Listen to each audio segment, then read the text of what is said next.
From the Kiss 92.5 studios in Toronto, Canada. Are you ready? Ladies and gentlemen. This is Roz and Mocha.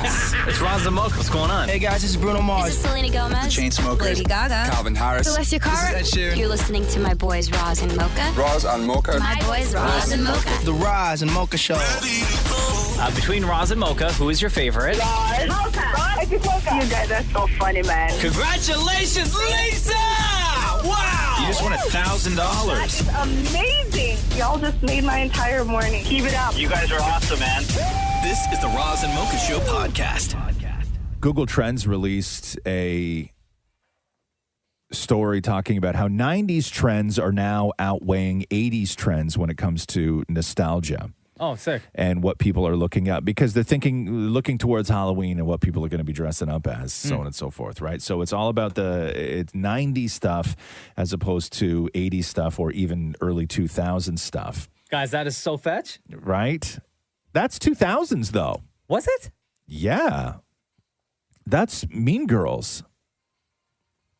Yo, that's not fetch yet. Was that not? When was Mean Girls? 2000s, right? That wasn't 90s. Mean Girls was 90s. No. 2004. Oh. Yeah. Yeah. What do I know? I'm a baby. Let me read you this. So I found this. This is so fantastic. Okay. So it's just like an infographic of everything that was hot in 1995. Okay. So when people are looking up 90s stuff, this is smack dab right in the middle of the decade. Perfect. 1995. Okay. For everybody always likes to know what the cost of a stamp was. I have no idea. I don't care. Okay. Really? Yeah. So this is in the United States of America, where all that sort of culture stuff began. A movie ticket was $4.35 on average. Oh, wow. A new house was, on average, $113,000. Oh, my God. Okay. So in style, this is the in style section of what was like the hot trends when it comes to fashion. Yeah. Denim overalls, ripped jeans, Yeah. plaid flannel shirts. Thanks, Nirvana. Guess jeans. Yeah. Reebok pumps. Yeah. Docks. Scrunchies. Bucket hats. And rollerblades. Okay. Okay. I have my rollerblades, by the way. And I have Reebok pumps. Okay. 90s slang. So this Okay. is also included in here. Hit me. 90s slang. Here we go. Ready? I. Yeah. Da bomb. Uh-huh. As if. Word. My personal favorite, which was really exclusively to white guys. Yeah. But white guys only said it because they thought black guys said it. What? Booyah.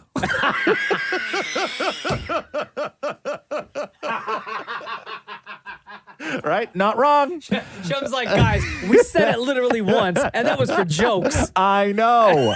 And here we are. Okay. Dope. Yeah. And also What? talk to the hand. Talk to the hand. Yeah. What else is going on? Oh, on the radio, they say. On the Okay. radio. Gangsta's Paradise by Coolio. Oh, classic joint. Waterfalls by TLC. Dope. Creep by TLC. Aight. Kiss from a Rose by Seal. Wow. And Fantasy by Mariah Carey. That's everything that was going on in 1995, which is apparently super hot right now. So if you're thinking of Halloween and all this other stuff, 90s trends, they say, are way more popular this year than 80s trends. All right. And what was that saying? Oh. That made popular by the white guys because they thought the black guys said it? Oh, but here's the best part is they give you the definition of what they mean, right? okay, as well. and? So word means in agreement. Dope means something cool. And booyah means in your face.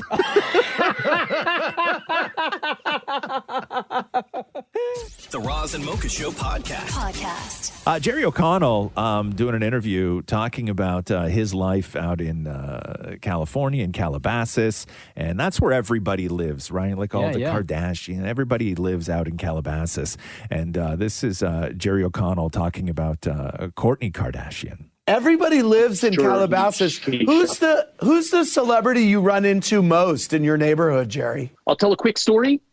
There is a strip mall down the street from our house where my kids go to a math tutor because they're failing math. And there's also other places like a karate dojo and a dry cleaner. And there was a very expensive Bentley. I don't even know if it was a Bentley, a Phantom. It was some expensive, huge car. And it was taking up about 3 spaces. And I was with my 2 kids and I was like, this is disgusting. Look at how rich people just take up all these spaces. They have no regard for us regular people. And then recently engaged, congratulations, Kourtney Kardashian came out and was like, hi, Jerry. And I was like, oh my gosh, Kourtney, how are you? Oh my gosh, nice to see you. Congratulations. And I kissed her. And then I got in the car with my kids and they were like, why didn't you say anything about our parking? And I was like, you two shut up. I know. All of a sudden you become a hero, right? All of a sudden. The Roz and Mocha Show podcast. So Timothee Chalamet used to be a YouTuber. Excuse me? Timothee Chalamet used to be a YouTuber who sold modded out Xbox 360 controllers. What? Yeah. How did we not know this before? Exactly. So this is back in like 2010. Was he like famous for it? I guess he wouldn't have been famous for it back then. No, but there was always this rumor, like people had said for a long time that Timothee Chalamet, before he got famous, was like a kid on YouTube who used to sell like painted 360 controllers, like modded 360 controllers. Wow. So I'll play the clip. There's a clip of Timothee Chalamet actually talking about how he used to do this. And then I'm going to play the clip of what Timothee Chalamet was like years ago on YouTube. But Vice sort of broke this story, and they enlisted a, quote, security expert who investigates war crimes. What? No joke. To go into this story where they went through all these old YouTube videos. Yeah. And then because he's not in them. Like Chalamet's not in them. It's just like his hands with the YouTube controller, with the 360 controllers.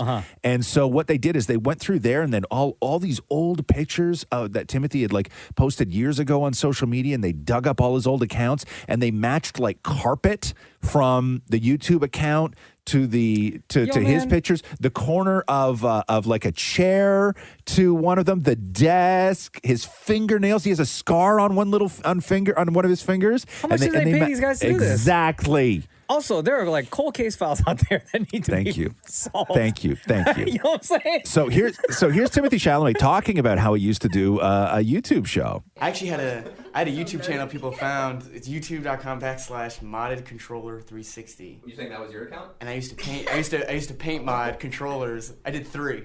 Okay. And I spray painted them on my bottle. I would like open them up and paint them. And do the whole thing. And I would charge people $10. Oh. Did that get any traction? It got 30. I mean, I made $30. $10 for my paint. I took like so 5. 3 people. Yeah. You got 3 clients. I remember the kids too. Oh no, only 3 clients. 3. Okay, and so I was gonna say, once you crack open that controller, like your warranty is voided, sir. Right. So here is Timothee Chalamet from I guess like 2010. So his channel was never like that popular. No. Modded Controller 360. This is Timothee Chalamet. What's good, YouTube? This is Modded Controller 360. Oh my God! With the controller of the week. Here's Red Tiger. He's a freaking child. Started it today. Yesterday. Finished it today. It looks nice. It looks sexy. Front. Here's the back. Here's the front. So get behind 72. This is pretty much what it would look like. Yeah. And again, I have you for $10 plus shipping and handling and the new controller. Plus shipping? This one specifically, this is going to Stud Muffins. This is a gamer tag. I'm not going to give out the full gamer tag, but Stud Muffins. This is going to be 15 for him. So somewhere in the world, Stud Muffins owns a modded controller done by Timothee Chalamet. Absolutely. Yeah. $10. Yeah. Plus shipping and handling, of course. Roz and Mocha's Fix My Life. What advice can you guys give me? Okay, so my question is... Got a problem you can't fix? Roz and Mocha got you. Hi, Gabriel. It's Roz and Mocha. What's going on? Hey, how you guys doing? Good, buddy. So this is Roz and Mocha's Fix My Life. Your life needs fixing. What about your life needs fixing? Well, I want to do something special for my former best friend's wedding, but we haven't talked in about 5 years. Ooh, yeah, you wrote this. Roz and Mocha, fix my life. My former best friend and I had a falling out a few years back. We'll get into that, don't you worry. She's also my neighbor. She recently got engaged to a real nice guy, but I'm wondering if I should do anything either now or on her wedding day to add to her celebrations. We talked about being there for each other on our wedding days, and not doing anything feels odd. But then I think, what's the point since she probably doesn't care about me at all? So what was the falling out about? Well, very long story short, she started distancing us when she started dating this guy, and then her ex-boyfriend came back into the picture because he used to be our friend as well, and he was making efforts to want to hang out with us, and she got upset about that. So when this happened, she wouldn't let us explain. She completely cut us off, and here we are today. So she cut you out of her life, basically. Okay, And she's still your neighbor? Yes. do you guys talk? In the past 5 years, I've said hey to her all of one time. Okay, which is amazing. And are you invited to her wedding? No. Okay. Oh, dude, don't be bro, weird then, don't man. be weird. Yeah, Yeah. you don't need to. You don't need to give her a We've been friends gift. for so long, though, and we and we are neighbors. I don't want to be, and I do care about her still. Like, once a friend, kind of always a friend type thing. But at the same time, it's like I don't want to be petty. So that's why I'm like, well, even if I just bring a card or flowers or something and say, hey, Nah, she don't care about you, bro. Well, hold on, wait. Important question, Gabriel. Are you in love with this girl? No. We tried dating once, and it didn't work out. Yeah, no. It's weird. It's Bro, weird, man. Okay, maybe we're gonna get trashed for this, or old school, or just plain old. But Speak for yourself. when you're married, right, your best friend shouldn't be somebody that you once you gave it a go with. Your best friend, Fair, but it's a weird her best friend. situation Her because best friend shouldn't be a guy if she's got a husband. Especially a guy that Right? she dated back in the day. It's weird. It's weird. It's weird. And it's just weird, dude. And I know people can be like, oh, guys and girls can be friends. Nah, it will always be slightly disrespectful. It will always be slightly disrespectful to the person that they married. Now knowing that you guys used to date back in the day, now knowing that she has made zero effort to reach out to you, bro, leave it alone. Yeah, fair enough. We've been friends, literally we've been friends since we were 6. And I think when we were 15, we tried dating for all of literally 2 weeks. Yeah. And we were like, nah, because we just wanted to see, could this really good friendship be anything more? And it was nothing, right? So it wasn't like a proper dating thing. And then we were friends for a long time after. But I totally understand your point, though. So here's people, I think, put a little too much stock in friendship. And I don't mean that I don't mean that. I'm not saying that friendship isn't very important to humans. We need friends. But I think that we all think that great friends are forever. And sometimes you need to reevaluate that. Sometimes somebody's going to come into your life. They're going to do a lot of good for you. You guys are going to have a lot of fun. And then they're going to go and they're going to move on. And that is a natural thing for a lot of friendships. And it shouldn't be seen as a failure. Like, you should look at all those years that you guys were friends as, something that you should celebrate, but you don't necessarily celebrate it with her because you've both moved on. Or maybe she's moved on and you just haven't yet. But sometimes friendships aren't forever. Yeah. And I think that that's okay. It's fine. To me, it sounds like she moved on and you haven't. She did, yeah. Yeah, you were somebody that she knew when she was 11 and then maybe dated a little bit when you were 15. Like, that's that kind of like friendship isn't the kind of thing that you do when you are in your 30s and married. You're not still best friends with the guy that you dated a little bit when you were 15. It's just you evolve and you grow. But as far as doing something grand for her wedding, how do you even know she's getting married? Who told you? No, I saw it on social media, on Facebook, Instagram. We still follow each other on those platforms. Used to. Hold on. So do you still follow her on all social? Does she still follow you? Yes. Yeah. Does she like and comment on your pictures? She sees my stories. I know that for sure. But no comments. No comments. No likes. Do you ever comment? You ever comment in like her stuff? No, I don't think so. Oh, so you just I don't think creep. so. You just I don't creep. think so. Yeah. Gabriel, come on. Yeah. Stop living in the past, man. Yeah. You're taking that vitamin C graduation song a little too literal. You're not friends forever. Bro, you are so right, Mocha. I think that the most that you could do is to just if you wanted to do anything, I would say maybe a card, and don't even dwell on the past. Don't even be like, oh my God, we were so this isn't your best man speech. Okay. Just write a simple, hey, congratulations. And you can just even do it after the fact when she posts a couple pictures on Facebook. Just be like, oh my God, congratulations. You looked awesome. You looked happy. All my best. And that's really it. If you want to send a card. Yeah, exactly. And then send her a picture of the two of you guys when you were 15 trying to make it work. And and Lord. all that stuff. Yeah. If you have anything of hers from when she was 15, like maybe even wear that in the picture. You know what I mean? Like if she ever left like a shirt at your house or something like that, like maybe cut it apart and turn it into underpants and just wear those in the picture you send her. And then put it on social and just hashtag this could be us, but you playing. Yeah. That sounds terrible. I'm sorry. Well, that's what you call us for, right? Well, listen, man. Okay, when you're about to make a terrible decision, don't be surprised when you get terrible advice. Okay, That's fair. That's my fault. Fair enough. Gabriel, leave it alone, homie. No, you know what? Thanks, guys, for that. Like, I do appreciate it. Like, I know we were really close, but maybe it is time just to let it go. It is. All right. Later, dude. Thanks, Ed. Roz and Mocha's Fix My Life. On Kiss.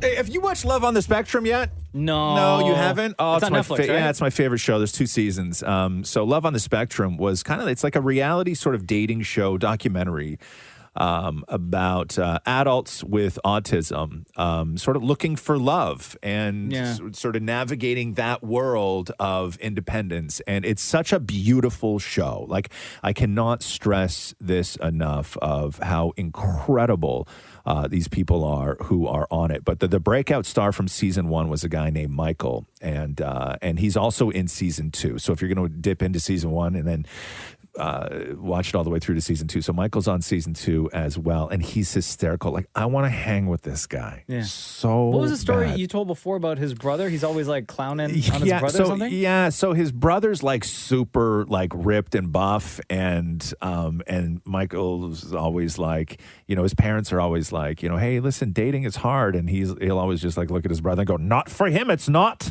Right? But so here's a little clip of Michael. He's from Love on the Spectrum. So he's in the kitchen talking to his mom just about finding love and everything else. Listen to this. I don't think he wants anybody loud. Or gothic. Or tomboyish. Or practically any girl that acts like she's still in high school. Yeah. Sounds right. If she's the right person for me, then I'll consider proposing to her.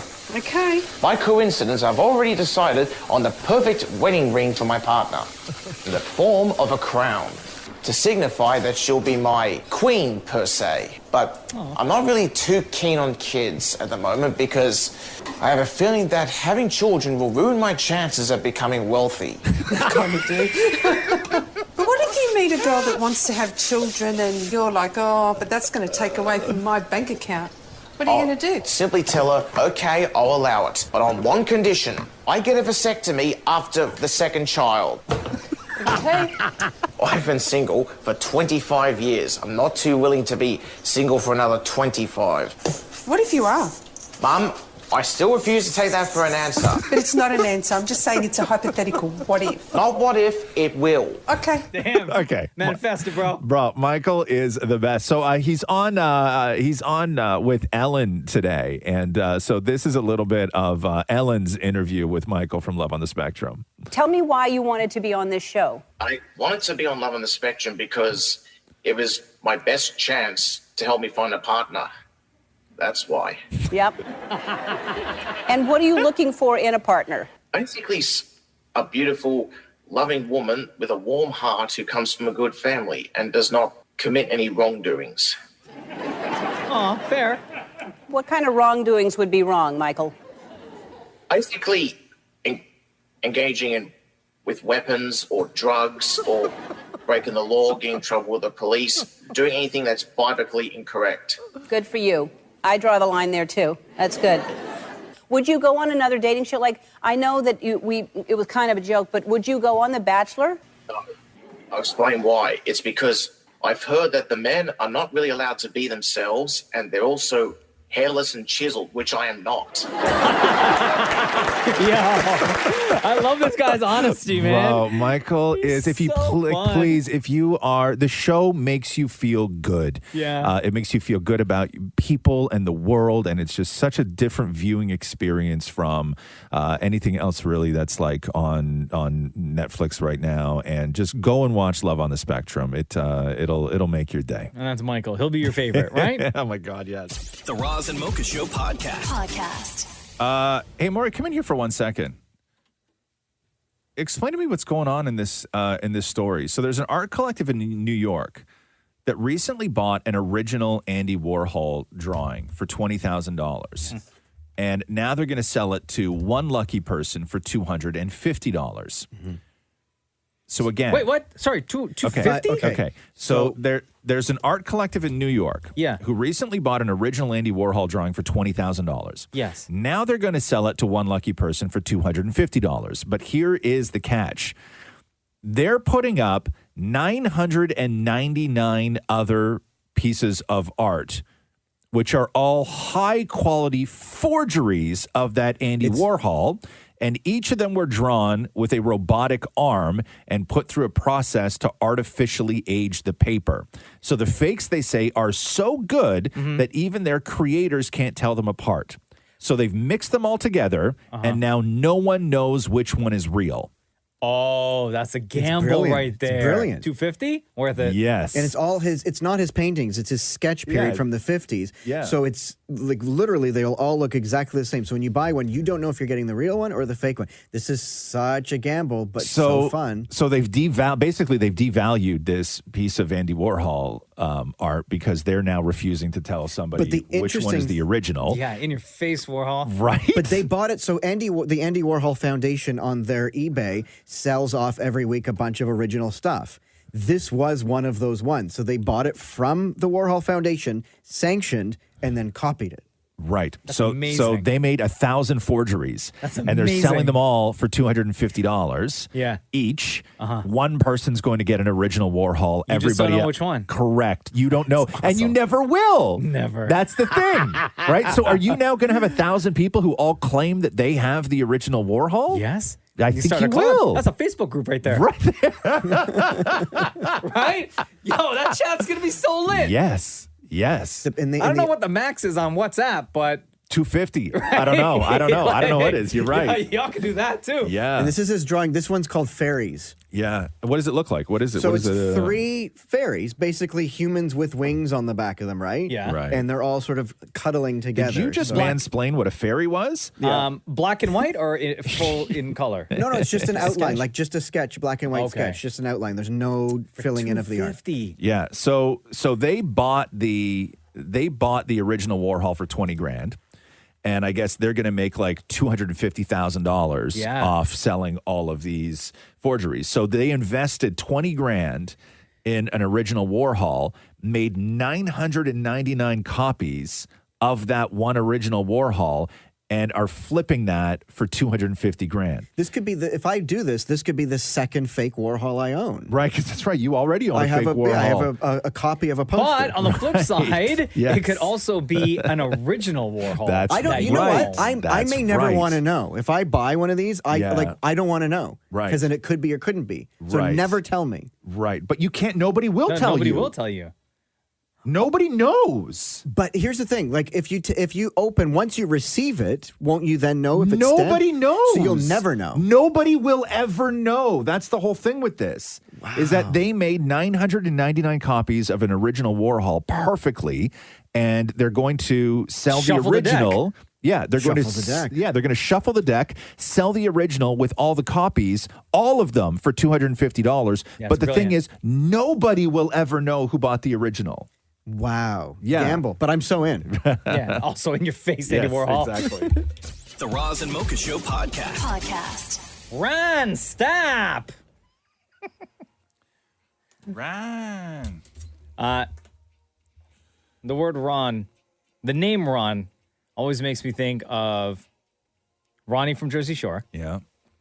Or that viral video of the woman who's trying to be quiet and capture footage of two deer on her back porch. Right. Right. Really sweet moment. And then her husband, Ron, sneezes in the background. And then the woman goes, "Oh, nice, Ron." Because he scared the deer away. Yeah, and then the deer ran away. Right. And he's like, "Oh, what? I can't sneeze." Disney's got a new movie called Ron's Gone Wrong. And the description reads like this. Barney is a socially awkward schoolboy who receives a robot named Ron, a walking, talking, digitally connected device that's supposed to be his best friend. Mm-hmm. Ron, the robot, is voiced by Zach Galifianakis. And the robot's like not all there. No. Like it's a back alley purchase. Big time. Yes. And Barney, the main kid, he's voiced by Jack Dylan Grazer. This kid also voiced the role of Alberto in Luca for Disney Pixar earlier this year. Silencio Bruno. Ed Helms is also in it. Andy from The Office. Nice. He plays a character in the movie. And Liam Payne, formerly of One Direction, he voices a robot in the movie, but he also has a song in the movie called Sunshine. Sounds like this. You're like a sunshine, only giving good vibes anytime that you rolling. Pulling me out, never letting me down, and I wanna make sure you know it. You're like a sunshine, only giving good vibes anytime that you rolling. Can't believe that I found my sunshine. Hey, everyone's trying to be the same. That's all right. I don't mind that. Perfect for a Disney movie. David Morey talking to both Liam Payne and Jack Dylan Grazer about this new movie, Ron's Gone Wrong. And Liam Payne got a 4-year-old at home as well. True. Liam, your new song Sunshine is in the movie. It's absolutely fantastic, but you also voiced a robot in the film. Was this a dream come true for you? And does it make it even more special as a dad, a 4-year-old bear, cute by the way? Did he recognize your voice in the movie? Yeah, I think my addition to the movie made it the art piece that it is today. You know, without that one line that I delivered so eloquently, no, I'm just kidding. No, I had one line and it was loads of fun to do. And it was, I like the peek behind the curtain of how these things are made. And it's kind of, like bringing all your childhood dreams together, right? And then, to top it all off, having a beautiful baby boy that is absorbing Disney all the time. And I've seen Moana more times than any person alive ever.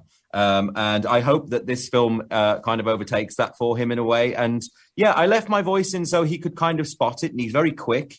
My family actually had a really hard time, so maybe I don't sound as much like me as I think I do. But it was a lot of fun to do, and it was a really great little snapshot of the film. And I voiced a couple of other ones with some fun as well. And yeah, I really enjoyed it. Liam Payne of One Direction.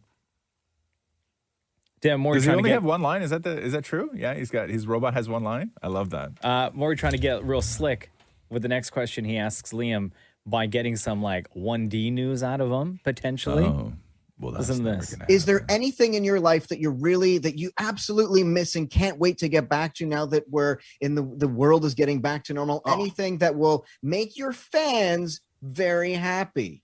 Wink, I would suppose concerts. I haven't really performed. I think there's been a couple of things that I've done. I did one recently actually for a friend of mine, but to get back to big concerts and festivals and things like that, I think we all miss music and dancing quite a lot in our lives. And I miss jumping around on stage like an idiot. So I definitely want to get back to doing a lot more of that. And yeah, it's definitely been missed. Damn, that's not the answer I was hoping for. I know. I was trying to be sneaky. He was trying to see when it was the comeback was going. Yes. You'll notice a common theme here, Jack. Oh, really? You should have just been straight up I know. and just asked him. I know. Maury just blew 2 minutes of what they say? You're not allowed? Oh, you weren't allowed to ask anything specific. But everybody did. He just said One Direction. You see the common theme. You kind of you can't not sit down with Liam Payne and ask. Yeah, right. But I mean, that's just not Harry Styles is a Marvel character now, and we know Zayn is never going to do anything with One Direction ever again. Ever. Yeah. Ron's Gone Wrong is a new movie from Disney. Jack Dylan Grazer, he voices Barney, the main kid in it, and Zach Galifianakis voices Ron, the robot, and Liam Payne is also a robot, and he has one line, but he also has a song in the movie. Ron's Gone Wrong from Disney is out today. The Roz and Mocha Show podcast. Police in Burlington, Ontario tweeted out information on a guy that they pulled over for distracted driving. What was he doing? He wasn't on his phone. Okay. He wasn't eating. Okay. He was by himself in the car. He wasn't with anybody else. Oh, no. He was sitting at a red What light. was he distracted with? He was sitting at a red light. Yeah. Listening to music. Okay. And playing along with his flute. And when the light turned red. He was fluting? You need both hands for a flute. Bingo. Yeah. So the light was red. Yeah. Listening to the song, playing the flute. Light turned green. Yeah. Hit the gas. Didn't stop playing the flute. Still fluting? Man, you can't do that. We got to get that guy in the show. Yeah. Get him to play for us. So then the police just ended up just tweeting out like a photo of the flute, which I guess they confiscated. I don't know. Right. I mean, took the man's flute. Or maybe they took it just for the photo and then like give it back to him. Wow, Like, here, bro, man. Like, put it away. Yeah, people are all kinds of. I saw somebody last week reading a newspaper on their steering wheel. Get out of here. No joke. Hands on the wheel, but also hands on the newspaper. No. Yeah, open too. Not you know when when you're on the bus or you're commuting, you fold it up into that tiny little Sure. rectangle. No, this was all the way open. No. Yeah, all the way open, hands on the wheel. It's so wild to me that people still think And that's that small print. Yeah. Yeah. But that they could do all that stuff, Yeah, right? man. It's still astonishing that I could still drive by and see a guy with like an electric shaver trim Use the it beard all the time. right? Or women sitting at a red light and like doing their mascara, Yes. and the light turns green. They're still driving and like looking in the mirror, in Yes. the rear view mirror or Yes. whatever, or the mirror that comes down on the back of your visor. Flute's next level though. Yeah, big like time. that, because like that, there's no. Some things you just overlook, but when you see a guy playing a flute at a red light and then he continues to play the flute when the light turns green, like you're drawing some serious attention to yourself. Yeah. Right? Also, you must love fluting, bro. I know. Like, did he ever recital? Like, I always feel bad for the guy. Like, was it like was he like off somewhere to perform? Right. Like and just Or trying out for a new gig. Yeah, Like to be a part something- of an orchestra. Yeah, COVID's hit us all real hard, right? Like, what's this guy's story? It was like his only job interview Yeah, of the year. Yeah, right. Trying to get back in the game. Yeah, back in the flute game. Took some time off, people. But look who's back. Just when I thought I was out, they pulled me right back in. The Roz and Mocha Show podcast. I found this real nice story I want to share with you guys. Please. I saw this on CBS Evening News the other night. Last month, a high school in Louisiana saw 3 days straight of students fighting. I'm talking like brawls. Big brawls. Did you see this? Yes, I wanted to talk to you about this. So after the 3 days of nonstop fighting at the school in Louisiana, 23 students were arrested. Yeah, like brawls. Like these are, and like other kids who were there at the school filming it, putting it all over TikTok and everything, right? Yeah. We're not talking like 1-2 students like knuckling up. This is like multiple students brawling. Yeah.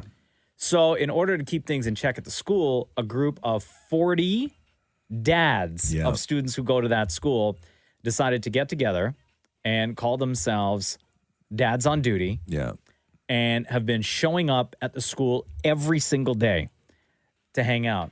And since they started showing up, like no incidents have been happening whatsoever. These guys are just straight up dads. Yeah. This is from CBS Evening News, where the reporter was talking, got a bunch of the dads together and started asking them questions about this. Nobody here has a degree in school counseling. No majors in criminal justice. No. Your qualifications are? With dads. We decided the best people who can take care of our kids are who? Are us. What we do.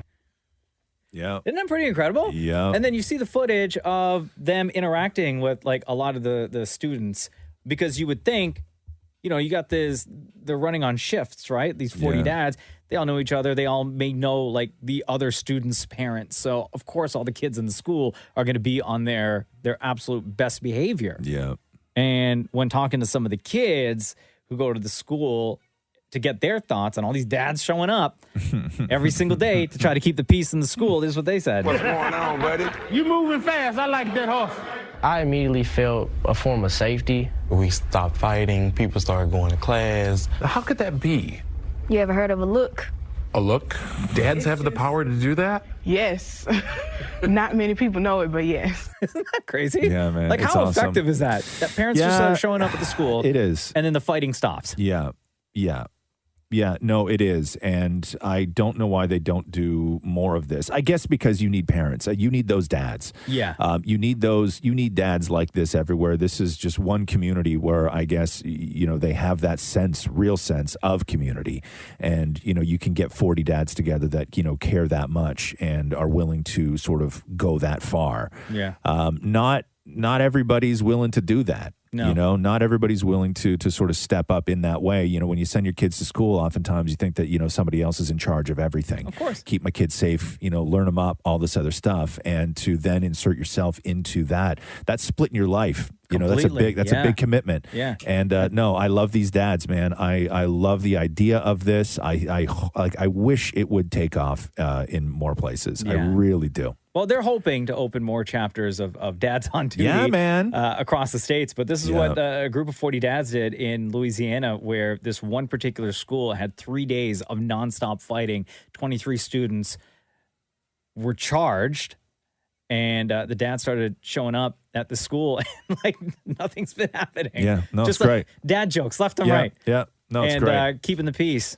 And I guess that's one of the tactics that help keep things working, at least according to the students. They just make funny jokes like, oh, hey, your student's untied, but it's really not untied. They hate it. They're so embarrassed by it. The school has really just been happy, and you can feel it. So all you have to do is start telling dad jokes to embarrass the kids. Pull your drawers up. The Roz and Mocha Show podcast. This Friday is the day, Ed Sheeran, we get that new album, highly anticipated, and people are excited. It's unfortunate that Ed Sheeran now has COVID. He announced that on the weekend, and he had to cancel his appearance on SNL because he can't travel to the States. But he's still doing some promo, and he recorded a bunch of stuff, I guess, before he got COVID. Yeah. And NPR released their latest Tiny Desk session with Ed Sheeran performing with his band. What does that mean, Tiny Desk session? They used to do, now it's more of a performance. Before, from what I remember, earlier versions of the Tiny Desk sessions, you'd get a band and they were almost crammed into an office space. And they will go back to that, but because of COVID, they're calling it Tiny Desk at Home. Right, yeah. Oh, gotcha. So okay. It was a COVID thing. Yeah, so it was a little bit more not uncomfortable, but it just had a cooler look to it, okay, right? I got And you. then since COVID happened, they had to obviously socially distance and make things safe for their guests. So Ed Sheeran rented a house. Oh, wow. Huge house session. He didn't do that. Okay. NPR did that. Okay. But he performed a bunch of songs, a bunch of stuff, from the new album, the new songs that we already know, songs like Shivers. I took an arrow to the heart. I never kissed a mouth that tastes like yours. Strawberries and something more. And I miss seeing Ed Sheeran perform live, too. Yeah. Lipstick on my guitar. Ooh. It's actually nice to see him with a band, too. Remember that one time you and I saw him in concert? And it was just lights, I love a stage, and it was him and his guitar, and that was it. I love Ed Sheeran so much. His live show, I've never been more bored. I know. But now he's stepped things up. Now that he's got a band and everything, right? Yeah. Because there's nothing else to look at. There was just no show. God, he's so good live, huh? Yeah. Yo, and watching this yesterday, is Ed Sheeran on NPR's Tiny Desk, by the way, sessions. He performed a song that is actually my all-time favorite Ed Sheeran song. Really? Yes. Have I even heard this? Probably not. You know what? I mentioned it back in the day. Yeah. And yes, you've heard it. Okay. But it's not a song that people reference all the time. Okay. One of my favorite shows when it was on was Sons of Anarchy, the motorcycle gang show. Yeah. And there is a pivotal scene in, without spoiling it, if you still haven't watched Sons of Anarchy. Spoil away. But there's a pivotal scene in, as the show's wrapping up, the series, and this Ed Sheeran song plays, and it means so much to the storyline. Okay. And it is my all-time favorite Ed Sheeran song, and it's called Make It Rain. The sins of my father, way down in my soul, and the pain of from my mother. Oh, getting goosebumps, dude. Are they all playing live during this? Like a live band? Yeah. This band's let me tight, go. man. Well, I know they can come fire from the sky to refine the purest of kings. And Shem, executive producer of the Roz and Mocha Show, you only recently got through the entire series of Sons of Anarchy, right? Yeah, is this the scene that I'm... Yes. Okay, yeah. With Jax and his mom? Mm-hmm. Oh my God, I love this song. And you remember when the song came on? Holy. This is my favorite Ed Sheeran song. Yeah, it's good. He's really good. Yeah, right? Like, I can't wait to see him in concert, like, once he gets back to hitting the road. Here's a song he did called Overpass Graffiti. So this next one we are going to play is a new one off the album called Equals, out October 29th. Oh, yeah. Oh, yeah. It's called Overpass Graffiti. And, yeah, I hope you like it. This is a dark parade, another rough patch to rain on, I know your friends may say this is a cause for celebration. Hip, hip, hooray, love. Photographs and sepia tones, so still the fire's barely fighting the cold. So there you go. Ed Sheeran performing Tiny Desk at Home concert with NPR.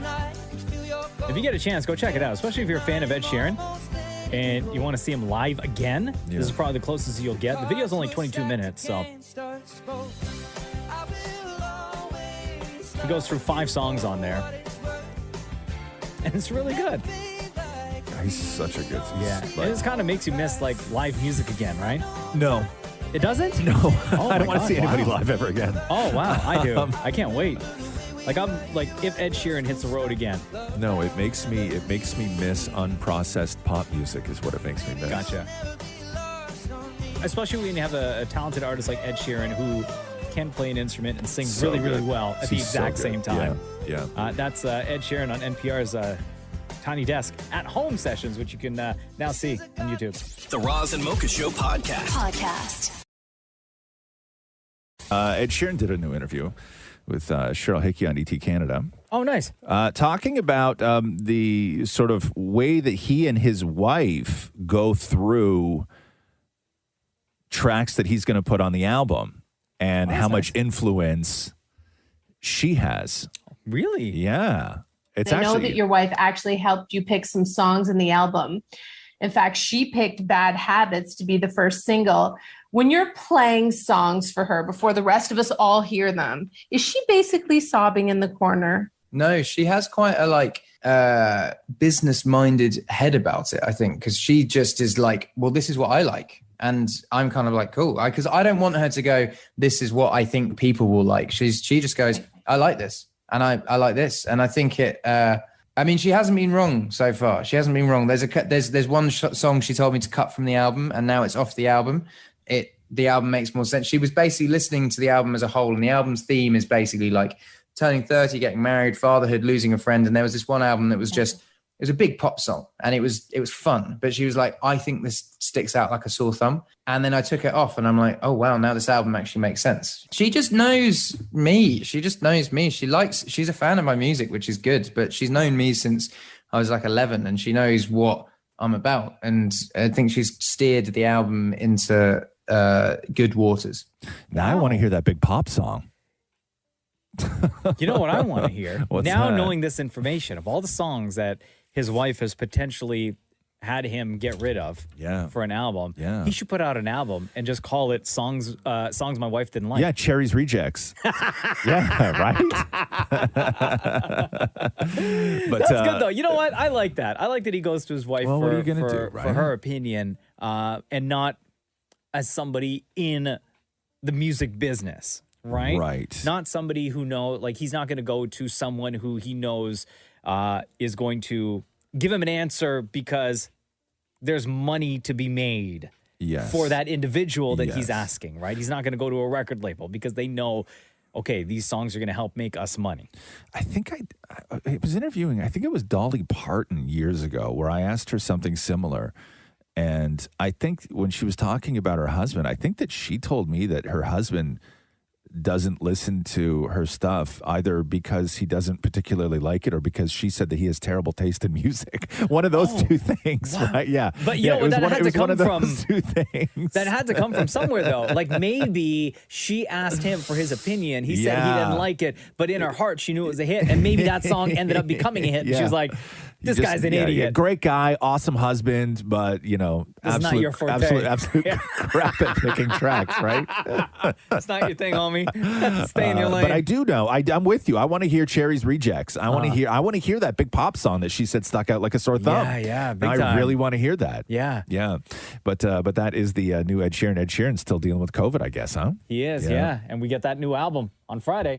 The Roz and Mocha Show podcast. So more from Dave Chappelle and the, I guess, fallout from his Netflix special, The Closer, where there was the trans walkout at Netflix protesting Chappelle and his special, and I guess Netflix support for Chappelle. So Dave's on tour right now, and during the initial protest, there was a claim that the people involved, the organizers, said that they reached out to Dave Chappelle to sort of sit and have dialogue with Dave Chappelle. They claimed that Dave declined their offer. And then Dave came back a couple of days later saying, no, man, nobody asked, and I would love to, sit down. But he also, on stage, said that he had a documentary that he's been working on called Summer Camp, I guess it is. And it was invited to film festivals. So this is what Dave said about his documentary. This film I made was invited to every film festival in the United States. Some of those invitations I accepted. When this controversy came out about The Closer, they began disinviting me from those film festivals. And now today, not a film company, not a movie studio, not a film festival, nobody will touch this film. Wow. Thank God for Ted Sarandos at Netflix. He's the only one that didn't cancel me yet. So he says that he's already feeling repercussions from this, of where people don't want to work with Dave Chappelle anymore. So this is Dave Chappelle on stage last night talking about what it would take for him to sit down and meet with the trans community. It's been said in the press that I was invited to speak to the transgender employees at Netflix, and I refuse. That is not true. If they had invited me, I would have accepted it, although I am confused about what we are speaking about. I said what I said, and boy, I heard what you said. My God, how could I not? You said you want a safe working environment at Netflix. Well, it seems like I'm the only one that can't go to the office anymore. I want everyone in this audience to know that even though the media frames this, that it's me versus that community, that is not what it is. Do not blame the LGBTQ community for any of this shit. This has nothing to do with them. It's about corporate interests and what I can say and what I cannot say. Wow. Okay, so then he talks about what it would take to his sort of parameters, his conditions on any meeting that does happen. To the transgender community, I am more than willing to give you an audience, but you will not summon me. I am not bending to anybody's demands. And if you want to meet with me, I'd be more than willing to, but I have some conditions. First of all, you cannot come if you have not watched my special from beginning to end. You must come to a place of my choosing and a time of my choosing. And thirdly, you must admit that Hannah Gatsby is not funny.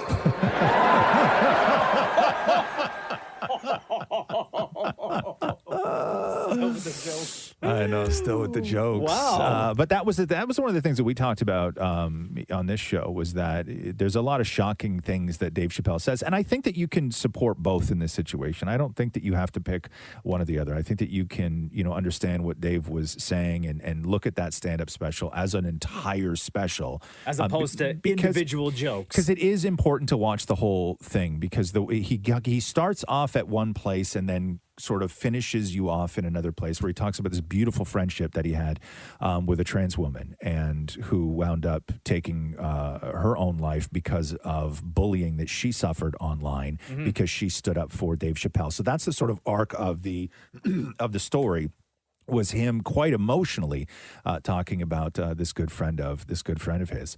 But Hannah Gadsby got thrown into this when Ted Sarandos from Netflix originally said, we have everybody on Netflix. We have this, we have Hannah Gadsby, we have Dave Chappelle. And then Hannah Gadsby was like, whoa, don't drag me into this. And then she went on to trash Dave Chappelle. And now you got Dave Chappelle trashing the war. Gadsby. The war is on. The war. The Roz and Mocha Show podcast. God, I have to, I got to play you this clip of Olivia Rodrigo talking about going to the White House. She got invited to the White House. And I know I get goofed on a lot of times for being old. That just happens, right? Sure. You become super cool, and then everybody gets jealous, and so they start throwing rocks, and people just like to say I'm old. Oh, is that what it is? Okay. Okay. Whatever you got to tell yourself, bro. But I'm not Joe Biden old, okay? So here's Olivia Rodrigo telling Jimmy Kimmel when she went to the White House, the sort of parting gifts that she got from Joe Biden. They called and invited you to the White House. Yeah, just so crazy. With the Ray-Bans, do you bring those, or does he hand them out? He gave them to me, actually. He gave me a few gifts. He gave me those. He gave me some M&Ms, and he also gave me a shoehorn, which was strange. Did he really give you a shoehorn? Really. It had, the presidential, emblem on it. I'm serious. It's in my house. Well, if you ever thought Joe Biden was too old to be president... Now we know he is. He's giving out shoehorns. He's giving out shoehorns. I know, among some other stuff. Did you pretend to be interested in the shoehorn? I didn't see it when he gave it to me. It was in a bag, and I opened it up. I was like, oh, that's so cool. Wow. So it's like a gift bag of stuff, and one of the M&Ms things... and shoehorns. I can't even... I don't know if I've ever used a shoehorn in my entire life. Yeah. Now... I have a bunch of them. Now, would it say it would probably have the president, Joe Biden, or number was it number 46 on it? No, or something? It probably has a White House logo on it. That sort of little White House logo that they have. I'm sure it has that on it. But that just sounds like, when you would. Maybe you never did this, or you've never been in this situation, but when you're really trying to impress somebody, whatever, whether it's you want somebody to like you a lot, or a girl, or even a guy that you want to be friends when you were younger, and and they're just oh man, that I really like your drums, and you're you can borrow them, you take them, and you just start giving all your own stuff away. I don't need them this week, right? Yeah.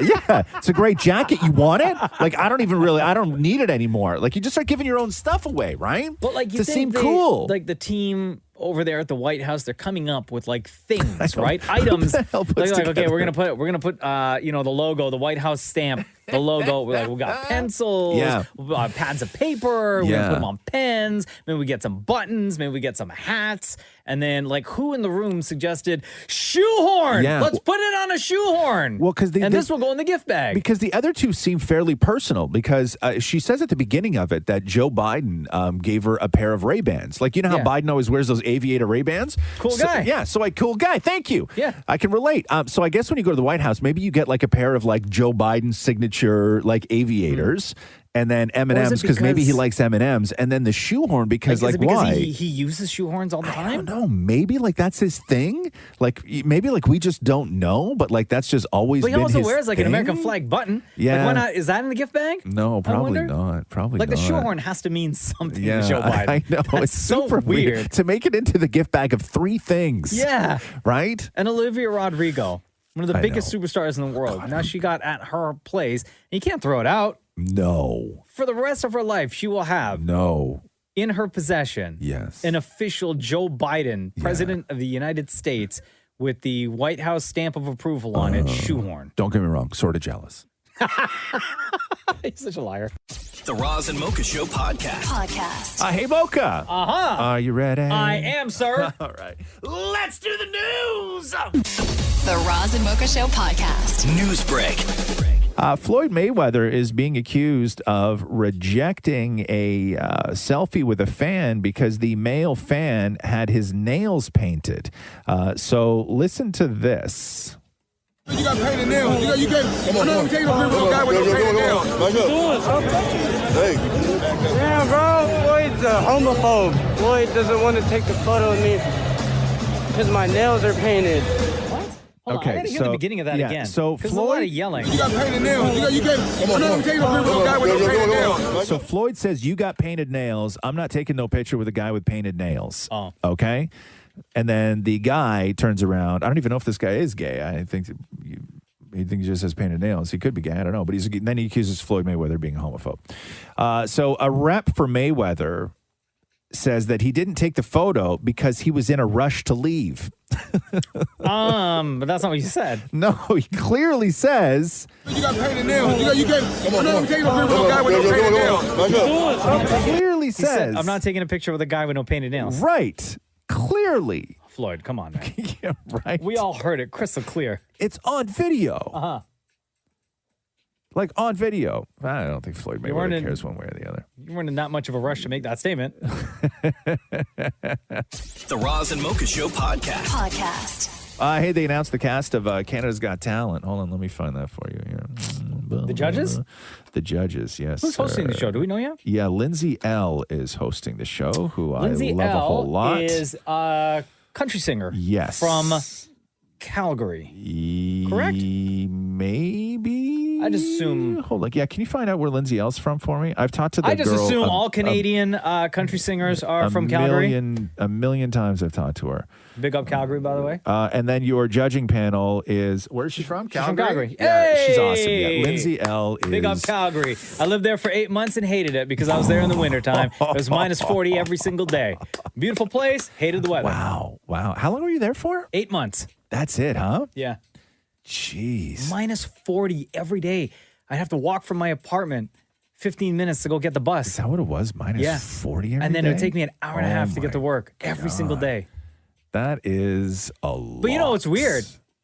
What's and if you're in that? Calgary, it's not weird because you're used to it. Yeah, But it fair can be enough. minus 40 in the morning at 6 o'clock in the morning. Yeah. And then at 2 o'clock in the afternoon, it could be 15 degrees outside and you don't need a jacket. Nice and sunny. That hurts your stomach, that kind of weather. On your judging panel for Canada's Got Talent, WWE superstar Trish Stratus. Hey! Love it. Howie Mandel. Love it. Lily Singh. Love it. And Yo, big up Scarborough. And Cardinal Official. So there you go. Very interested in watching. I love every single one of those people. Yeah. Who are going to be hosting. Yeah, Or, sorry, judging. Lindsay's awesome. I have so much love for that girl. She's great. The Roz and Mocha Show podcast. Okay, so Steph Curry is producing a Christmas movie. Steph Curry from the Golden Knights, Steph Curry. No, Golden State Warriors. Sorry, Golden State Warriors. Yeah. Producing a Christmas movie called 12 Days of Christmas. Okay. And the premise is about a guy named Nick. He's not starring in it, keep in mind, okay? So he's producing it. Who is a, quote, self-driven, self-absorbed man who never wants to have children. But 12 days before Christmas, he wakes up and finds a kid in his house. Uh-huh. And he thinks it's a dream until the next morning when there's a second kid in his house. And then the next morning when there's a third. And so you get where we're going here, leading up to 12 kids in the house? 12 kids in the house. And then Nick is the only one there? And then I guess, and then Single I guess. Nick with 12 kids? Single Nick with 12 kids. And then I guess he learns the loving ways of family and children 12 and kids, all of though? this stuff by. Do we know how old the kids are? But do we when know they where the pop kids up? come from? Their backstory? That's weird. Or is this just like, these are all Nick's kids all of a sudden? But are they just magic kids that just show up? And then on Christmas, they all disappear? Like they have no mom? Like they don't, where do they come from? Yeah, a lot of questions that need to be answered, Steph Curry. That's weird. It's weird when you just start plopping children into a single guy's house. And also, you can't go out in public with all those kids. No. Because then neighbors and just people in general just like, yo, Nick, where do kids come from, Thank bro? you. You look like a guy with a van problem. Uh-huh. Right? Yeah. People are going to be calling police. There's a lot of holes in this plot. There's a lot of holes in this plot. Yeah, single Nick next door can't suddenly have 12 children in the house. No, it's not weird. At all. Not at all. The Roz and Mocha Show podcast. Britney Spears says that so she went on social media and talking more about her family and airing sort of her frustrations. She says, don't you find it weird when you jump through hoops to organize trips or set up lunch dates with people you love, only to know they'll bail on you or leave after 10 minutes? She goes on to say, it's humiliating, and it's like every person I've ever opened up to immediately says they'll be gone on a trip for 2 weeks after, on a 2-week trips after. Okay, I get it. They're only available to me when it's convenient for them. Well, I'm no longer available to any of them now. She goes on to say, I don't mind being alone, and actually I'm tired of being this understanding Mother Teresa. If you're rude to me, then I'm done. Peace out. She goes on to say, this message is to my family for hurting me deeper than you'll ever know. Ooh. I know the conservatorship is about to be over, but I still want justice. She ends it off by saying, I'm only 5'4", and I've played the bigger person my entire life. Do you know how hard that is? So that is the latest from Britney Spears. Love where she's at right now. I mean, even though she sounds a little frustrated, love that. Love she gets to air it all out, right? Yep, just being honest. The Roz and Mocha Show podcast. Anna Taylor-Joy, star of The Queen's Gambit, will be on Ellen today. And there was a picture of her like a while ago in like a Tigger onesie, wrestling in Jell-O. And everyone's like, what in the heck is Anna Taylor-Joy doing in a Tigger onesie? Wrestling in Jell-O. But now it all makes sense. So this is Anya Taylor-Joy talking to Ellen. Explain what you did after the Emmys this year. You said you went to the Emmys, but then I see a picture of you doing, is it Jell-O wrestling? Is that what you were doing? Yes, ma'am. Yes. So where was this? This was at my friend's house. Again, award shows are frightening. They're really wonderful, but it's just not really what I do every day. So I've made a rule that whenever I do something that's scary, I get to do something ridiculous that I've always wanted to do. So out of the couture gown and into the Tigger onesie is the rule of thumb now. That's a lot of Jell-O. Yeah. A whole lot of Jell-O. Cold and green, surprisingly hard. Harder than I thought it was going to be. Really? It's not easy to fall into Jell-O? It's very slippery and it's quite slow. It's almost like Tai Chi. Yeah. And now what else, like what is another thing, an example that you would do that's ridiculous after doing something scary? I really want to ride a mechanical bull. Oh, that's really fun. Yeah. You've never done that? No, I'm currently working in Savannah and there's a mechanical bull, but we're on night shoots and I'm just desperate to give it a go. I got a lot of weird friends, or I've had a lot of weird friends in my life. I've never had a friend who had a Jell-O wrestling set up at home. Yeah, no, that's... I went to a friend's house to Jell-O wrestle. Yeah, that's information you keep to yourself. Yeah. Right? Yes. Or you have to have somebody in your life who you really, really, really trust. Yes. To be able to tell that information to. The Roz and Mocha Show podcast. Dune sequel is officially happening. Spoiler alert! So 2023, which will be... I haven't even watched Dune 1 yet. Well, listen, Dune 1 starts off by saying part 1, so they had to do a sequel. But the interesting thing is that Zendaya fans are super pissy because... Don't tell me her character dies. No, she's like one of the top billed people in the film. She is like in all the pictures. She's all over the trailers. She is all over the trailers. She is like second in line on the red carpets. She is in the movie for 7 minutes. When you go to her Twitter, she was like going ham with promo. Yes. For this movie. Yes. Is she not in the second one? No. So here's the thing: is that the way she will be? I mean. Geez, spoiler alert. But the way that it's set up is that really her story arc will take place in part 2. Okay. You can only assume from what goes on in part 1. But she's in the movie. The movie's like 2 hours plus, like 2:15 or 2:20 or whatever it is. And fans are pissed because Zendaya's in the movie for 7 minutes. But then... Oh, that's it? 7 minutes. Yes. Out of 2+ hours? She's in the movie for 7. She's on screen for 7 minutes of the movie. No, not cool. And then the Dune nerds are like, read the book. Like, why? When there's a movie? I know, but you would know about that character and that But I shouldn't have they're to read the not book. like central to. But what they're saying is that it's not a surprise. Yeah, it is. If you haven't read the book. Yeah, but it's out there that this is the sort of arc of the character. So anyway, they should have given us that information. So anyway, first. fans are pissed because she is like second on the carpets. Top billing of the film. Yes. Everything else, Big she's star. in the movie for Yes. 7 minutes. Not So cool. people are pissed about that. No, I would have liked to have known that information going into the movie. Really. And I'm a huge Zendaya fan, don't get me wrong. The Roz and Mocha Show podcast. Angelina Jolie promoting the Eternals. And let me guess, she's in the movie for 7 minutes? No.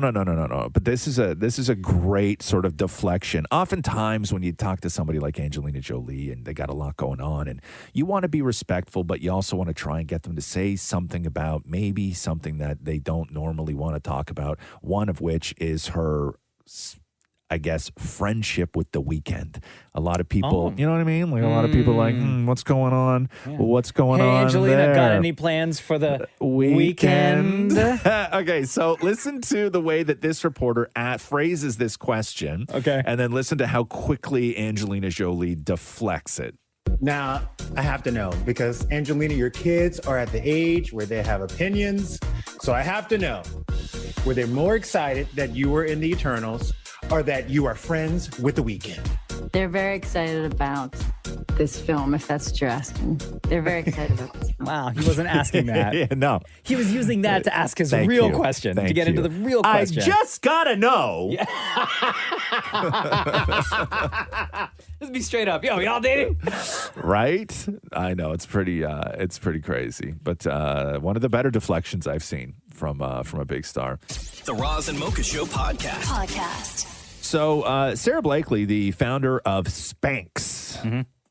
This was the one of the greatest stories in sort of entrepreneurship of somebody just coming up with something that people needed. And that's where all the best ideas happen. It's like something simple and you see a need for something, you make that thing and you work your ass off and then hopefully it becomes a success and people love you and they love your company and more importantly, they love your product. And so Spanx and Sarah Blakely just did a huge deal with Blackstone to take over the majority stake in Spanx Inc., which put the company's value, it went up by $1.2 billion, according to the Wall Street Journal. Stop it. Yeah. So Sarah Blakely, and she's told this story many times. Her dream was to have $1 million company. Yeah. That was the sort of entrepreneur, pipe dream of what if I could build something that was worth $1 million. Yeah. Who doesn't want to have that dream? Exactly. And she's a hero, too. And she is a hero. And she's a hero to her employees, too. All the women that work their asses off for her. And so Sarah yesterday, after the Blackstone deal went through, did a sort of virtual press conference or employee meeting, all staff meeting. And this is what she told her employees. To celebrate this moment, I have bought each one of you 2 first-class tickets to anywhere in the world. No. Yeah, and? You go on a trip, you might have to, you might want to go out to a really nice dinner, you might want to go out to a really nice hotel, and so with everybody's 2 first-class tickets to anywhere in the world, you are each getting $10,000. Hold on a second. Yeah. So the inventor of the Spanx, Yes. who sold the company, or no, she didn't sell the company. Blackstone took over a majority stake in Spanx. And Yes. now the company is worth how much? It went up to $1.2 billion. Billion with a B. Yes. She said to her employees, Yes. in celebration of my appreciation for all of your hard work, I'm going to blow your Spanx off right now. Yes. By giving you first-class tickets to anywhere in the world, and I'm going to give you $10,000 for that vacation? Yes. Dog. Right? How do That's I how you apply do it. for a job there? That's how you do it, man. I would leave you fools in a minute to go work for Spanx. That's how you get people working with you for life. That's it. Great company. That is amazing. Great boss. All everything companies else. should do that. This company should do that. With what's going on with this company right now, you think we're getting? Listen, if you want to tickets? deflect, Ed, you want to deflect from what's going on, Right? Listen, dog. Yeah, I mean, you may get a ticket out to the West Coast to have to testify. Yeah, but that's on your money. Now you playing with my money, son. Yeah, I Stocks. know. Not happy. No, I know. I just It's want... like, remember that movie Friday with Ice Cube? It's like what Big Worm said to Smokey. Playing with my money is playing with my emotions, Smokey. That's what this is like, because a lot of people are saying it's like Succession or Game of Thrones, but you say what's going on with Rogers right now is more like Friday? Yes. Yes? He's playing with my... I'm an investor. Big Ed, you playing with my money? You playing with my emotions. You better sort this out, son. Maybe come in and run the company. Why don't we start our own board? There's already 2. Why not a third? Isn't that what he did on the Right? weekend? Yeah. He just rolled in and was like, yo, man them, let's roll. Yeah, We're starting up our own board. Right? Put together 5 dudes. Yo, there's 4 of us here. Let's Yes, that's all we need. Next person that walks down the hall. Yeah, that's our 5th right there. Right? That's our 5th. Guess anyway. what? The announcement. We've got another board here at Rogers, started by the Roz and Mocha Show. I have experience being on a board. I was vice president of my Jewish youth group. There you go. Perfect. Okay, yes. Perfect. Yes. Perfect. That's perfect. I don't know That's if all it we means need. anything, but back in the day, when I was in grade 8, I won the Christian Leadership Award for the year. There you go. Yep. Wow. So I don't know if that holds any merit, Shem. I was president of the student council. You were. I was. And you also run a church, right? I sure do. I don't mean run a church like, when I say somebody like runs a church. I just mean like you're high up at your church. I'm not trying to, listen, Shem's not, we're not trying to turn things, any more culty around here. Okay, we're just like we're gonna do well by this company. So that's the new board. So now there's 3 here, right? Yeah, put There's that on 3. the news. Yeah, City News. I want to see that. Top of the next hour. The Roz and Mocha Show podcast. Apparently, the team at Jeopardy are really, really pulling for Mayim Bialik to become the permanent host. They really like Mayim, and Michael Davies as the interim executive producer. They want him to stick around as well.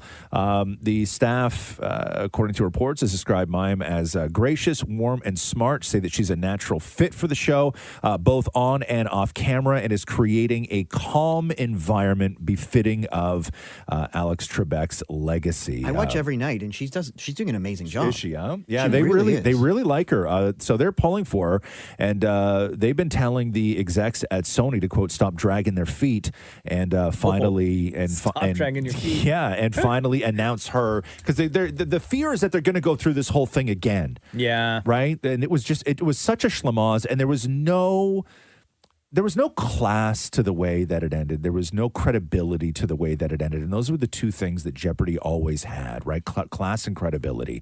And so I think that they just want them to go ahead. Mayim is great. Also, it's not a good look if they have Mayim Bialik host a show for a year and then they let her. She's amazing and at she's it. amazing at it. And then they let her go and bring in some other guy, some other old white guy, right? It's just, it's not a good look. Yeah. And she's great at the job. Has anyone asked her if she wants it? Oh, she wants it. Okay. She I just thought it was important to ask her if she no, wants it. she very much wants it. She's set for life. Exactly. The Roz and Mocha Show podcast.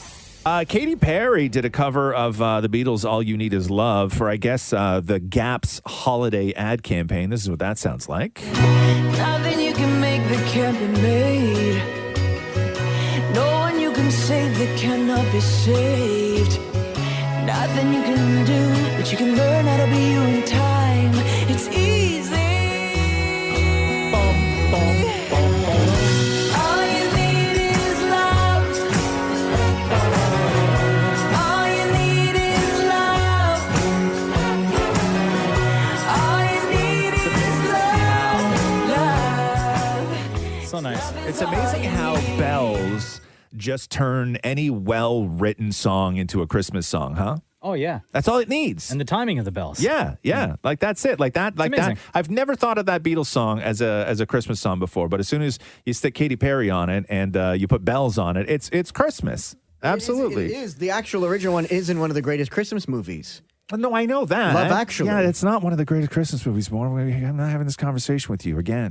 The Roz and Mocha Show podcast. Apparently, the team at Jeopardy are really, really pulling for Mayim Bialik to become the permanent host. They really like Mayim, and Michael Davies as the interim executive producer. They want him to stick around as well. The staff, according to reports, has described Mayim as gracious, warm, and smart, say that she's a natural fit for the show, both on and off camera, and is creating a calm environment befitting of Alex Trebek's legacy. I watch every night, and she's doing an amazing job. Is she? Yeah, they really like her. So they're pulling for her, and they've been telling the execs at Sony to quote stop dragging their feet, and finally dragging your feet. Yeah, and finally announce her, because the fear is that they're going to go through this whole thing again. Yeah, right. And it was such a schlamaz, and there was no class to the way that it ended. There was no credibility to the way that it ended. And those were the two things that Jeopardy always had, right? Class and credibility. And so I think that they just want them to go ahead. You know, Mayim is great. Also, it's not a good look if they have Mayim Bialik host a show for a year, and then they let her. She's amazing at it. She's amazing at it. And then they let her go and bring in some other guy, like some other old white guy, right? It's just, it's not a good look. Yeah. And she's great at the job. Has anyone asked her if she wants it? Oh, she wants it. Okay. She I just thought it was important to ask her if she wants it. She very much wants it. She's set for life. Exactly. The Roz and Mocha Show podcast. Isaiah Washington. So do you remember him on Grey's Anatomy, Burke? So he left the show in 2007, and he left the show during a huge dust-up where he was accused of making a homophobic slur to T.R. Knight. T.R. Knight wound up leaving the show as well, and he didn't get along with Patrick Dempsey and all of this stuff. And I guess the story goes, according to Isaiah Washington, that Patrick Dempsey was just absolute poison on that set. And when they started Grey's Anatomy, nobody wanted him because at that time, his sort of reputation in Hollywood was so terrible that he was considered like pilot poison. Like if you put Patrick Dempsey in your pilot, your show's not going to get picked up. And they all really wanted Rob Lowe. But he goes on to say, so he did a podcast, and I'll play this for you. So he goes on to say that at the height of Me Too, that the producers or the show paid Ellen Pompeo off to not go public with anything that she knew about Patrick Dempsey as far as the toxic work environment that he created on that set. So listen to this. She took $5 million under the table that I have receipts for through my whistleblower, Kim Clayton Hirschman. She took $5 million during the height of the Me Too era to not tell the world how toxic and nasty Patrick Dempsey really was. Well, you ain't cool with black people when you bragging about cussing out Denzel. and taking $5 million under the table before you get your $40 million to be silent about it. Whoa. Yeah. So he goes on to say that Patrick Dempsey was not a nice guy from day one, but he did like him. The two of these guys actually did get along, and he once had a conversation with them where he said, Isaiah, do you know that white men are the masters of the universe? And I said, you really believe that? And he said, absolutely. So he's calling him out on racism as well. Ellen Pompeo hasn't said anything, right? No, not to this. This just happened. But that's a pretty large accusation to make that Ellen Pompeo took a payoff during Me Too to not say anything about Patrick Dempsey. Like, that's a huge payoff. The Roz and Mocha Show podcast. Fans really want Chris Evans and Selena Gomez to be a thing. What? Right? Yeah, they do. Oh, yes, they do. Seriously? Yeah. So Chris posted a picture on Instagram where he was just like rainy day activities or whatever it was. And he's just sitting at the piano, a black piano. And in the bottom corner of the black piano, there's a tiny reflection of what looks like the underside of somebody's chin of a person taking that picture. Yeah. And then fans were like, who's the brunette in the room with you? Yeah. And so this kicked off again. But there have been so many instances of fans saying both of them were caught leaving the same restaurant. Both of them were in the same city. And time again, it turns out that one was a picture from 2013 and one was a picture from 2016 and all this stuff. Like, they're just like, people are magically putting them together without and building this timeline without any real evidence that they are actually together, and and even with this tiny little picture. But it all started in, I think, 2015 when Selena Gomez was on Watch What Happens Live when she was newly single. I I was just wondering, now that you're single, who is your number one Hollywood crush? I kind of have a crush on Chris Evans. Yeah, he's super Isn't he cute? Yes, he is super cute. He's very cute. So people are bringing this up now so again? that's where it all started, right? That's where it all Okay. started. So they've been shipping the two of these two for 6 years now. Come on. What do you think? But however, I did look at that reflection in the piano. And? Very much does look like Selena Gomez. So Chin. you think that they've been... I don't know. But Chris Evans is the type of guy, right, where if something is wrong, he goes on social to correct it. Yeah. He's that guy, right? Lizzo gonna be hella mad. And now it's time for Ask Roz and Mocha. We got some great questions this week for Ask Roz and Mocha. We're going to head to the phones first, as we always do. Hello, Chris. Welcome. How are you? Hey, Roz and Mocha. Good. How are you? Good, buddy. How long you've been listening to the show for? It's been years. I've been a big fan. I've been, I think you're my top podcast for sure. I guess always waiting for your podcast to drop, and it's always a good listen. Oh, amazing. We appreciate you, bro. All right, everyone's in the room here. Cannot wait for your question. Go for it. All right. What is the absolute worst way to be woken up? By somebody scaring you awake. You just took the words right out of my mouth. Yeah. The worst. My brother, like, I have trauma when I was a kid because my brother would walk into my room and he would put his one foot on the corner of my bed, and then simultaneously, as he pushed down onto my bed and then springing it back up, he would just go, "Wake up!" And your whole body would shake and you'd flip around, and I'd immediately get a headache, and I didn't know where I was. Like being, I would say that I have two. Okay, so ask your question again. What is the what? What is the absolute worst way to be woken up? Okay, I would say one, by being wet. And two, by being scared, right? I would hate to wake up wet, and I don't like to wake up scared. Those are my two. I was going to say scaring yourself awake. How do you do that? When you have that dream where you're falling and all of a sudden you're like, oh, when you're like, what? Okay, so Maury's scaring himself awake, and you say Mocha scaring. Scaring, and also if the alarm in the house is going off. Or if like a fire alarm or some sort of an alarm in the house that is not my wake you up alarm is going off. And then you wake up and you're like disoriented trying to figure out what's going on before you can like kind of catch your bearings and realize your surroundings. You just brought up a really good point, Mocha, because right now there's a lot of fail safes and things are sort of streamlined and easier when it comes to setting your alarm on your phone. But I remember, and as soon as you said that, I just had like a trauma of the days where I would forget to turn my alarm off, and my alarm waking me up for work would go off on a Saturday.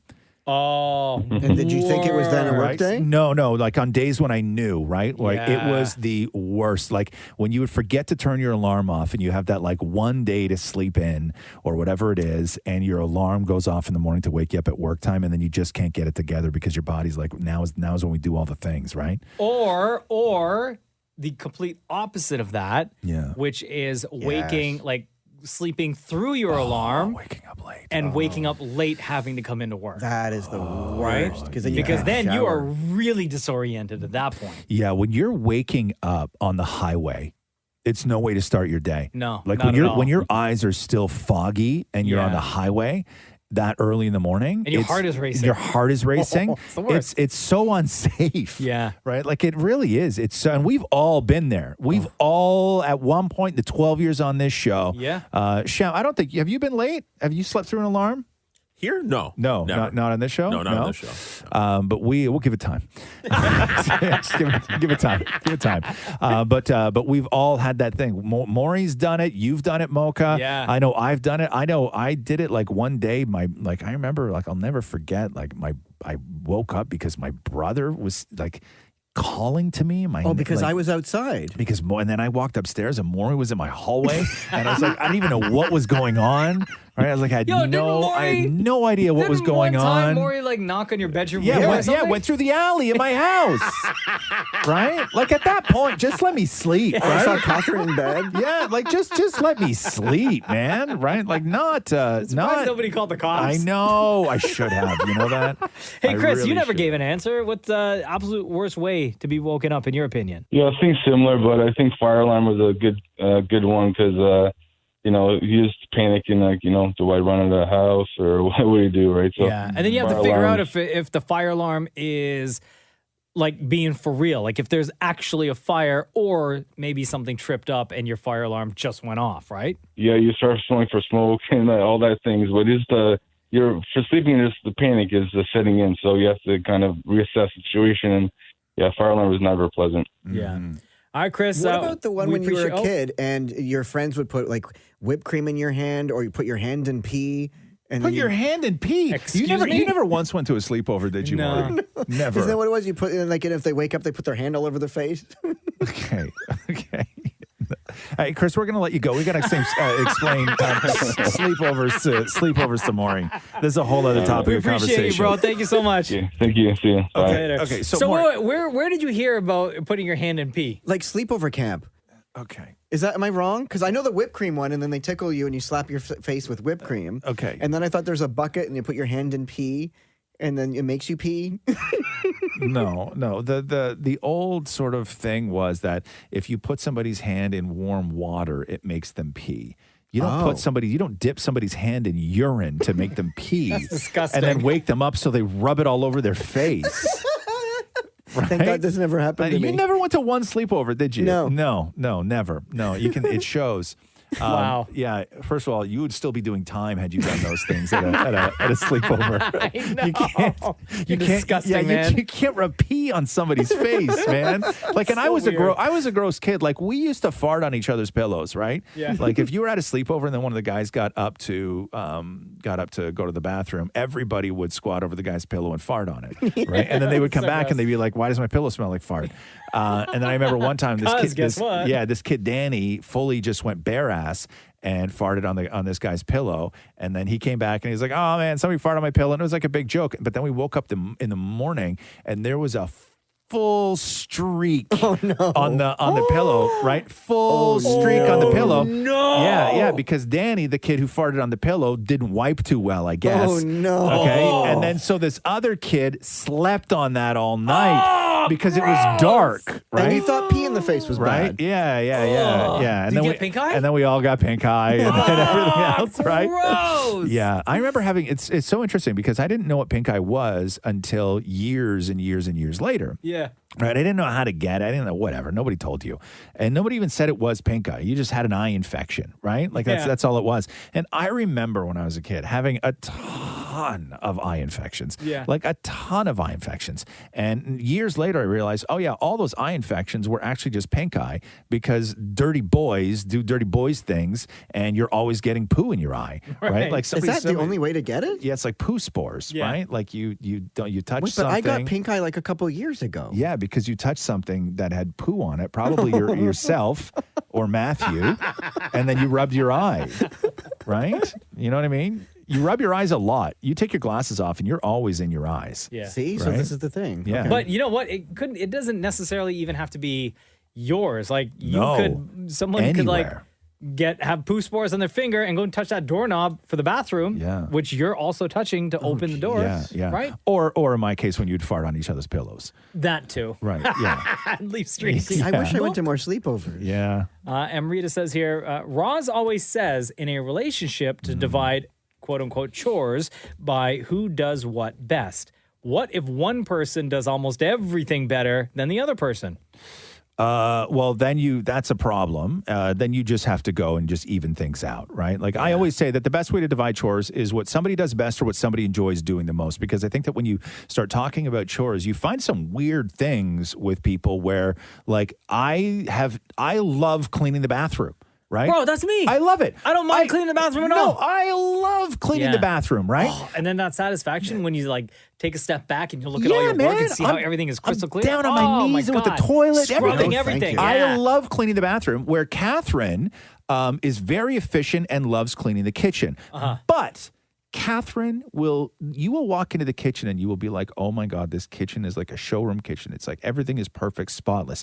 Then you look at the sink and it's a disaster. It looks like you've decomposed like a body in there. Yeah. It's so disgusting. Catherine will clean the entire kitchen without doing the sink. She never touches the sink. Weird. Ever. But she'll wipe everything, clean everything else. Everything down. So I always come in when she's finished cleaning the kitchen and I clean the sink. Really? Yeah. So I never say, hey, that's part of cleaning the kitchen and everything else. Sure. Because she does such a good job at it. She just does not like cleaning the sink. Doesn't like taking out the little bits of food that she leaves in there, anything. Doesn't like scrubbing the sides. Doesn't enjoy it. Isn't particularly good at it. Not on her list of things to do. So when she finishes the kitchen, I will go in afterwards at some point and I'll do the sink. Yeah. Yeah. See, I like doing the recycling, flattening the boxes, all that stuff. I like going outside and mowing the lawn. I like shoveling the driveway or using the snowblower on a day where there's a lot of snow out there. I don't like stuff like that. I like. See, for me, I used to love folding laundry, right? Now I don't. I could care less about it, to be honest with you. We have so much laundry that we have to do. Yeah, so Catherine Jenna does? Yeah, Catherine does it all. Catherine does all the laundry. And then we have a woman named Colleen who comes over to the house every 2 weeks to just sort of do like all the big things, right? And she's a godsend. She's like the most wonderful human being ever. But she kind of like, she whoops us into shape too, because she'll be like, I'll leave carrots in the fridge, right? If I know I should buy, like I'm going to buy carrots, and if I think that maybe there's still some carrots left in the fridge, like I won't go into the fridge to find those old carrots and get rid of them before I put the new ones in. So I'll just stack carrots in the fridge. Oh, God. And then Colleen will come over and then she'll find all the packages that have like 3 carrots left in the fridge. They're all buried in the crisper where food goes to die. Yeah. And then she like, we get a scolding, Call right? you out. Yeah, like we get called out How hard. dare you waste these carrots? Hard we get called out, right? I'll never forget. I was in the house one day and she was in the kitchen and she's like, she goes, Catherine. And Catherine's like, yeah. She's like, can I get rid of these carrots? And then Catherine's like, yeah. And then 2 minutes later, she was like, Catherine's like, yeah. She's like, can I get rid of these carrots? and Catherine's like, yeah. She's like, Catherine, I'm just gonna throw these ones out because they're white. Yeah. So Eat your carrots, bro. Yeah, I know. Caitlin wants to know, what was your biggest impulse buy during COVID quarantine? Impulse is a weird term because that implies like there was no sort of premeditation to it, or this isn't something that I had always wanted. You know what I mean? Like where I just sort of pulled the trigger over COVID. Like an impulse buy is like you see something that maybe you didn't even know you wanted and then you just go ahead and buy it, right? Ours were masks. Masks? Yeah. What do you mean, masks? Like masks, because... Like COVID masks? Yeah. We impulse bought so much. And like so many different brands and like styles because we didn't know which ones we liked, right? So we would order like different styles. And it was like, there's not really a history of that many reviews for the masks, right? So it was like, okay, buy. Wow. Yeah. I would say did it was the that. exact same thing with a whole bunch of masks that I will never wear. I bought because I just don't like how they feel on me. So I bought Golden Girls masks.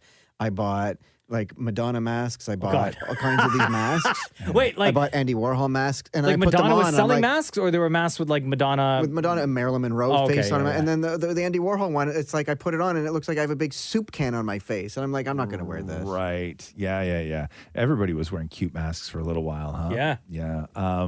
Impulse buy. I don't really like. I don't impulsively buy things. Like I don't spend a lot of money.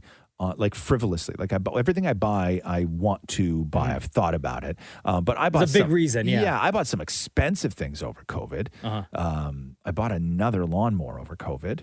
Oh my God, what is that? Like 6 now? Or 7? No, I have 1, 2, 3, 4, 5 that I use, and then the 6th friend of mine uses. So I have 6 lawnmowers. You out here buying lawnmowers for friends? Yeah. Yeah, Dog. I got. He uses two of mine. He has two. He has two of my mowers. Yeah. Well, when you're looking to buy another Toro. Yeah, so I have four. Over here, bro. I have four in my shed, Yeah. and he has two of mine at his place down the road. That's next level money I will never see. I was going to chime in. I'm just buying lawnmowers for friends. Lawnmowers, but I was going to chime in and say I bought a whole bunch of tea, but that doesn't compare. Yeah, no, I bought, and I know it's just so crazy, and and this is a serious lawnmower. This is next to it has been years since I paid that much money for something. Really? Because I don't spend money, right? I'm really quite frugal with money. I don't buy fancy clothes. I have no interest in things that would rack up a bill super fast. I'm not a sneakerhead, right? I don't care about designer labels. I get no joy out of wearing something that just feels expensive. I don't have any of that. And I never have. So I don't spend my money on a lot of things, right? I just really don't. Food, I always buy expensive food. Sure. When I'm at the grocery store. But that makes sense, I never look for sales. Yeah. Right? Ever. I've never. But you're paying for quality at that point, though. Thank you. Right? Yeah, So exactly. That makes sense. Yeah. But as far as impulse buys, though, no, I don't really nothing. I mean, I'll go on, and if I see a ratchet set, I'll just be click a, add to cart on Amazon, even though I already have a ratchet set, but this one just looked cool. Yeah. Right? I'll buy $50 for a ratchet set or something like that, but that's not really an impulse buy. I impulse buy a lot from You Home do, Depot. huh? Yeah, when I go to Home Depot, I'm When like, you're yeah. there? Yeah, I'm like, yeah, I Really? could use that. I have so what? much stuff in my work shed that I haven't even opened. Fair enough. Yeah, just yet. yeah. Because I look at it, I'm like, yeah, I'll probably use these jigsaw blades at some point. Right? Especially if they're on sale. That's such a dad move, too. And I guess moms in other ways, just with different things. The idea that you'll convince yourself that you need to go to Home Depot to buy a full-on belt sander when really you need a belt sander for about 15 minutes on a Saturday on one job that you're never going to do again. Yeah. And then you got a belt sander, right? Yeah. But I don't mind having a belt sander. Because at some point, you're going to be in a situation where you're like, frig, I wish I had a sander right now. Yeah. And then 5 years from now, right? Bingo. Thank you. 5 years from now. Paid off. Yeah, you're going to use a belt sander. And you're going to use it every 5 years, but you will own it. Yeah. All right.